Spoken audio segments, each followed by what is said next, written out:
Perfect. Good morning, namaste, non-fungible Yash. This is Yash speaking from Sharada Dental School. I have Parul Khare ma'am with me. Thank you so much ma'am firstly for joining. I would love if you can, quickly introduce yourself to the audience, and of course I have so many different questions, varied questions I would love to ask you, but please ma'am first introduce yourself. Thank you so much ma'am for joining. Namaste. Thank you so much, Yash, for having me on your channel. It's pleasure to talk to you. I'm Dr. Parul Khare. I am heading the unit of forensic odontology and I'm associate professor in the department of oral and maxillofacial pathology and oral microbiology at School of Dental Sciences, Sharda University. In very brief, I'm the first one who's been presenting at Interpol from India from last 10 years. I'm the first one to represent at BIS as a forensic odontology expert, that is Bureau of Indian Standards, and from BIS to present India at ISO, International Standard Organization for Forensic Odontology.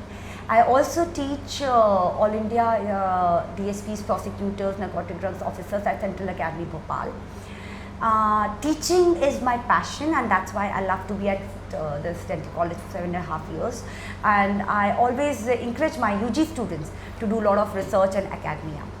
Apart from that, I'm also principal investigator with WHO, where I'm working on a project from 4 years, for which I have presented my work at Harvard, Berlin, Finland, a lot of countries, where we having developed, developing and underdeveloped countries. From these 11 countries, I have taken the data of oral cancer, and I am having the my headquarters at New York and University of Buffalo, and in Germany, where we study about the how AI can be useful in oral oncology detection.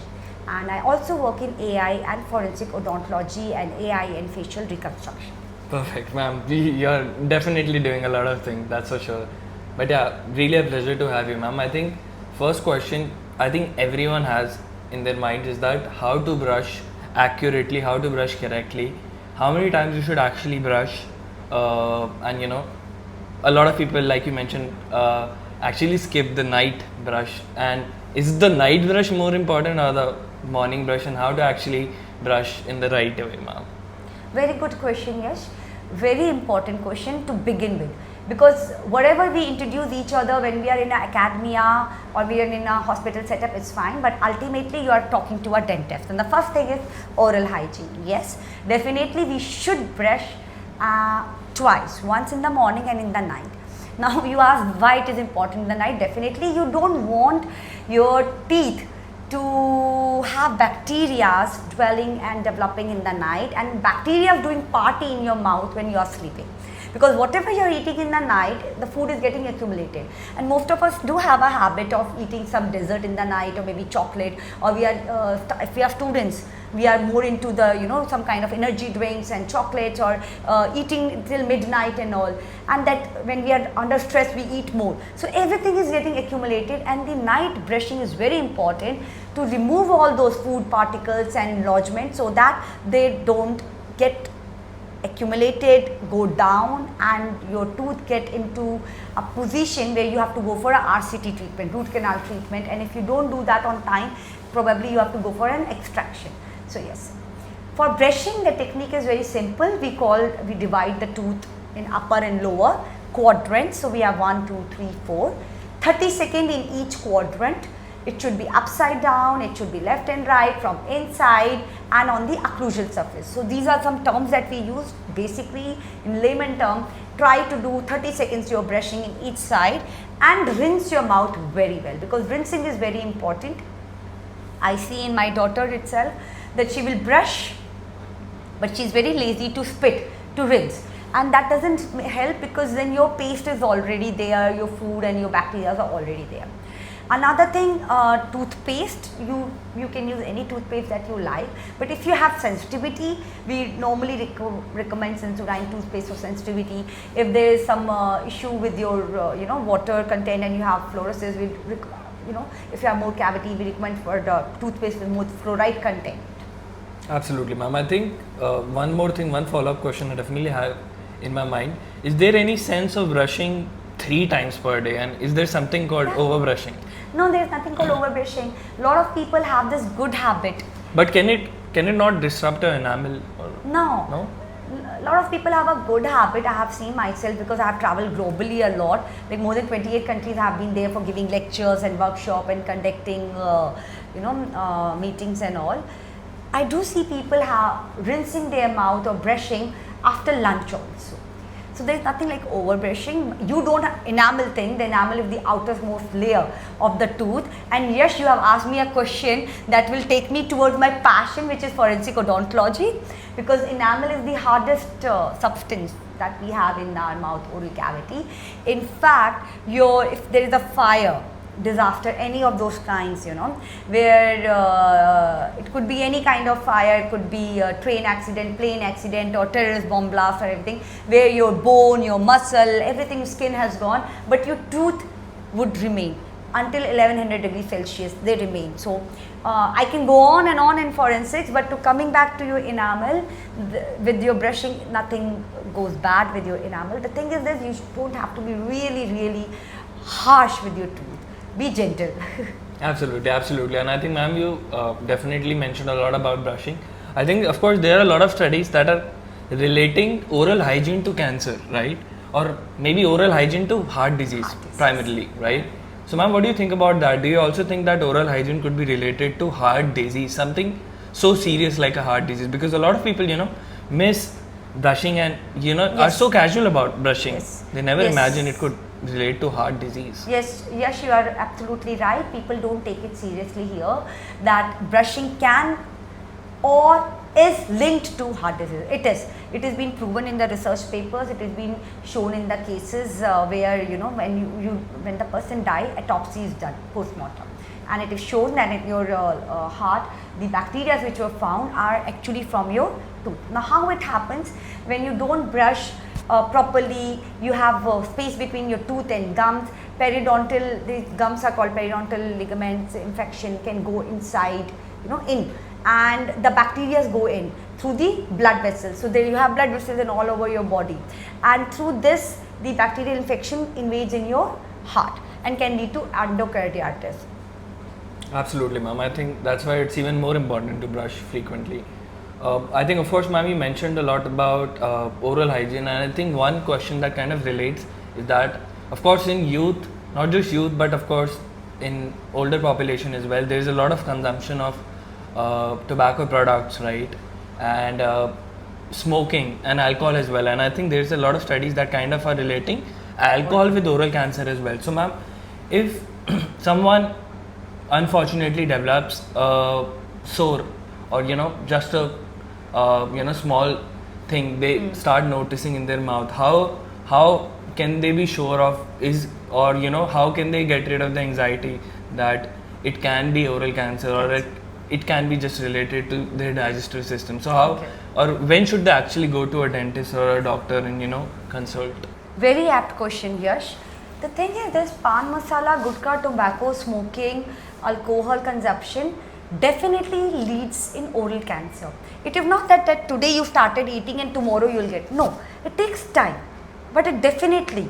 So your genomes, genetics, DNA, immunity, all these things also play a role. So you should never ever compare with other person who is also consuming that person is not having anything in their oral cavity. How come we are having something? Now when you said, when patient observes something in the mouth, they normally ignore. They think it's just a normal sore, or in Hindi we say chala, nothing to worry about. But then someone would come and say, no, it looks something big, and as you said, anxiety increases. The first and foremost thing you have to do, come and visit a dentist. Anywhere you want to go, any private medical college, hospital, dental college, hospital, meet a dentist. Show your oral cavity, because the first thing that we ask is this: are you having a habit of eating or drinking these things? That is the first thing to rule out. Yes, if you have, then we have certain set of questions like how many BDs are you drinking in a day, or how many cigarettes you are smoking in a day, or how much pan masala, gutka or kheni you are eating in a day, and where are you putting it, which part of the mouth you are putting, because that gives your patches that we see in the mouth is seen there in the vestibule, gingival area. Now, to begin with, these are white patches, small patches. They are called dysplastic patches, and if you don't look into it and don't treat it in the early time, this can lead to carcinoma or cancer, which is, as you know, Yash, most common one, and we are the 6th country in the world with the oral cancer is the 6th one. Now, anxiety definitely increases, stress definitely increases, because if you don't treat them in time, you might have seen the Mukesh before the movie starts in the theater with the whole jaw has to be removed. So in initial stages, when you see a dentist, they take out a small piece of tissue which is called biopsy, which is the gold standard for making a diagnosis that yes, it is cancer or no, benign or malignant, and in which stage. We also look for cysts, tumors, whatever, being an oral oncologist. Now, second thing is this, that even children who start eating or consuming these things in early ages, like they see their parents or family or guardians or someone, they have the access to these things, can also develop. So there is no age bar. We cannot say no, in teenage you cannot have these things, 16, 17 years. We have seen cases where you definitely find these white patches, and you have to be very careful. As you said very correctly, something from the digestion system or something to do with your habits. So you have to see a dentist, that everything, the white patch that you see cannot be because of your indigestion or chili food or something hot you consumed. Absolutely, and ma'am, I think I recently read about this as well, and I think I myself need to go to a dentist. That I read that even if you have a sharp tooth and it's I would say brushing against your tongue again and again, I think that is also linked to oral cancer. Yeah, you are right, Yash. Now, let's not scare our audience by saying that if you have a sharp tooth, you can have a cancer. But what Yash means is correct. If you have a sharp tooth and you're ignoring it, what happens? You're ignoring, you're bearing the pain. Now, that is every time that tooth is pressuring the tongue and it is giving an injury, or maybe you use the word tongue, I can say gingiva, I can say another part of the lower tooth gum area. You may be ignoring, but it can lead to injury, which can later cause some kind of infection, inflammation, if you have these habits also. So it's not that just a sharp tooth can lead to cancer, there are many more factors which are involved. So those factors are very important. Absolutely. Of course, ma'am, I think all of these could be a contributing factor like you mentioned, right? And I think when we talk about cancer, I think AI is definitely supporting a lot, even if you talk about diagnostics or other things. So can you comment a little bit about that as well? Like you working so heavily in AI, what do you think, like if you can summarize overall as well, that how effectively AI is working in improving oral hygiene, and not only that but also helping fight cancer? Yes. So I'll divide the answer in two parts as you asked: AI in oral oncology, oral cancer, and in forensics. So what happens in rural part of India, where we don't have the systems, doctors or who can make the diagnosis and all. So we send our doctors in the camps area. Now there is an app through AI where you take the clinical pictures of your mouth. You ask the patient, you open the mouth, you take the clinical pictures, several pictures, and clinically at least through those we can see. We are not saying 100% you are having oral cancer, no one can do that. But yes, we can make a diagnosis that these changes in your tissues of your mouth, the inside, gingiva, vestibule, buccal mucosa, labial mucosa, palate, that these are the changes that we can see clinically could be related to the beginning of oral cancer. Now another AI that we are using is histopathologically, that I said biopsy, and that we make a slide and look into the microscope, which I said is a gold standard. Histopathologically, how you can make the diagnosis. So I also mentioned about my WHO project of 11 countries where we have taken the data from all these. So in rural parts of India also, how we do this, like they are able to make the slides of this tissue, but they don't have a doctor to actually look into the microscope and tell you the diagnosis. They can send us the pictures of these slides and we can make the diagnosis and help them. So AI helps in connecting data from various places and narrowing down, because when you have a lot of data, it becomes easy by using narrowing down and to look into which are the cancerous tissues or cancerous cells which are benign and which is malignant.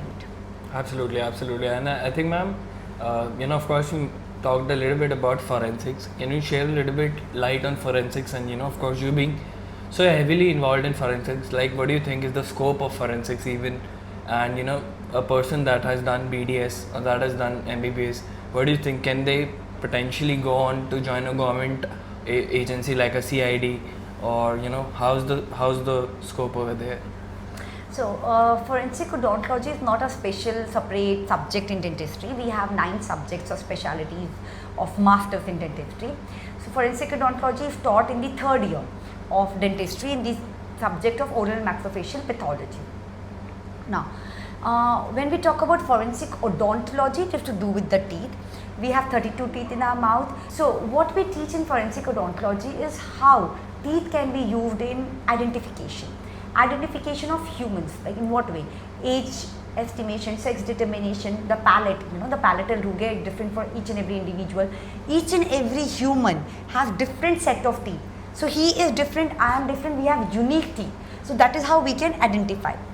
And it becomes very easy if you have antemortem and postmortem data, that is if you have an x-ray of these people and there is some crisis has happened, disaster, people, crime scene. If you have the postmortem radiographs, you can actually look into it. If we have photographs of the smile, which is the time of Instagram, Snapshot, Facebook, YouTube, so many places we have the pictures, smile pictures, selfies.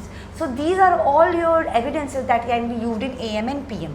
And this is what Interpol guidelines are also saying, that apart from DNA and fingerprint, dental tooth has become the primary identifier. And why I am emphasizing, because you said what is the future? Definitely in India also, if you see, the present government has encouraged that forensics sciences have to be involved in almost all kind of cases. Now they have started with these more and more FSL, forensic science laboratories. They are starting with these vans for collecting the samples. So more and more job opportunities are coming. So people who are interested in forensic odontology, like I have done my 2 masters, one in oral cancer department pathology and 1 masters I have done from KU Leuven, Belgium in forensic odontology.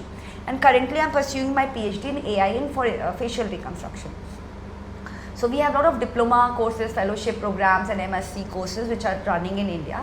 You can do those courses and after that you can apply for jobs in FSLs or in academia if you are interested in teaching, or in with the police. They need they also hire some forensic science trained people for collecting the sample and analysis. Now in cases like rape, murder, abuse, where you have bite marks, those, especially those cases, if you don't get back to the police immediately and explain them that what has happened to them, your sample would if there is a bite marks on your hand or body part anywhere, there will be DNA of the perpetrator. So the DNA, if you don't reach out on the time, the DNA it can get away from your body. DNA comes through the saliva, the person who is biting, or your bite marks can go, it can fade after some time. So what I say is this, that immediately when you report them, make sure that the police or whomever you are reaching out, they take the pictures of those as evidences, and then can be helpful for us for catching the perpetrator. Absolutely, absolutely. I think that's the whole relevance of forensics and of course dentistry as well.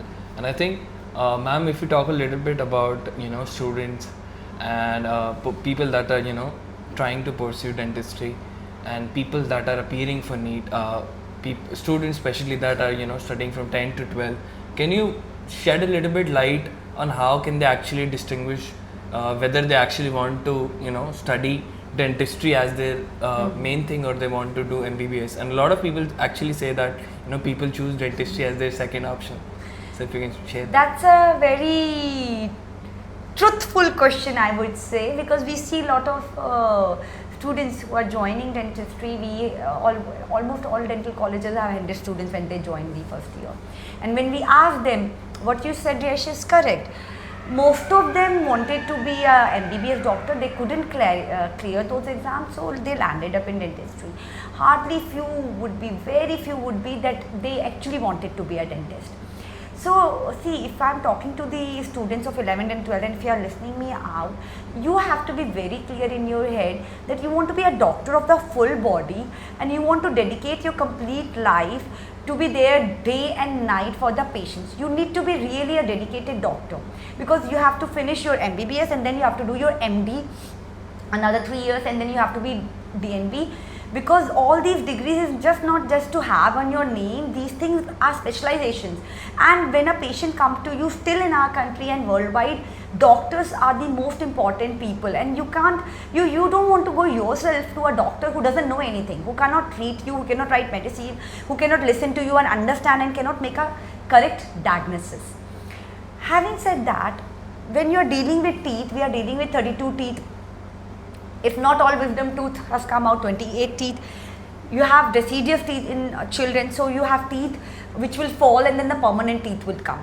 So, we have 9 branches in dentistry. So, in our MBS course, that is Masters in Dental Surgery, we have 9 branches. So, when you start your BDS course, eventually when you enter in the clinic in 3rd year, you are in a zone where you work in each and every clinic, and it's more clear in your head which field do you enjoy more. The doctors who are doing root canal treatment, the one who are doing prosthesis, the one who are doing implants, they are doing dentures, someone who is doing with the TMJ treatment, someone who is doing with forensics, someone who is writing the oral cancer report. So dentistry is very fascinating and interesting if you see yourself working with the work-life balance, where you want to work only 5 days a week and there is no emergency as such until you do a wrong treatment for a patient and he is running out on emergency, or patient himself has come at very last moment with lot of pain or swelling. So you can have 2 days off or a day off, and you have your clinic from 10 to 8, and you have your own relaxed way, and you don't have to see so many patients in a day. You can spend quality time with each patient, and if you have a good handwork, your fundamentals are good, you have studied well, you have trained yourself very good as a dentist, the way you speak to the patient, the way you treat, you will have a lot of patients coming. So if you are going abroad, you will be earning more into dollars and euros and pounds, because dentistry is something which is more earned than the medical doctors, and you have to actually, patients have to actually wait for the appointments. In emergency also, it's difficult to get the appointments, and probably you might have heard about it or might have read about it that tourism, medical tourism is getting very popular in India, because a lot of people come here for the treatment, especially Indians. NRIs, they come here for dental treatment. It is much reasonable, cheap and good. Absolutely, absolutely. And I think one last question, ma'am, I definitely have in my mind is that, of course, you speak so heavily about research, right? Ma'am, what do you think is the scope of it, and how would you actually say that, how can people get introduced more effectively? Because of course, like you rightly said, that foreign institutes, and if you want to pursue dentistry abroad, all of these things are matter more, right? But if you actually want to create impact and research, create work, or create research that can actually impact a lot of people, how can you get introduced to it and create value? Yeah, that's very nice that our UGs, especially it doesn't matter whether you're MBBS student or BDS student, in your UG, when you start studying, you should get interest in particular subject or topic. So I myself guide a lot of my UG students. Just will show you the photographs of their published articles. Many colleges have started encouraging their UG students, and they should. I love to teach. I'm a passionate teacher. 7.5 hours I'm sitting here, so I want to teach them in latest things that's happening around in forensic odontology or AI.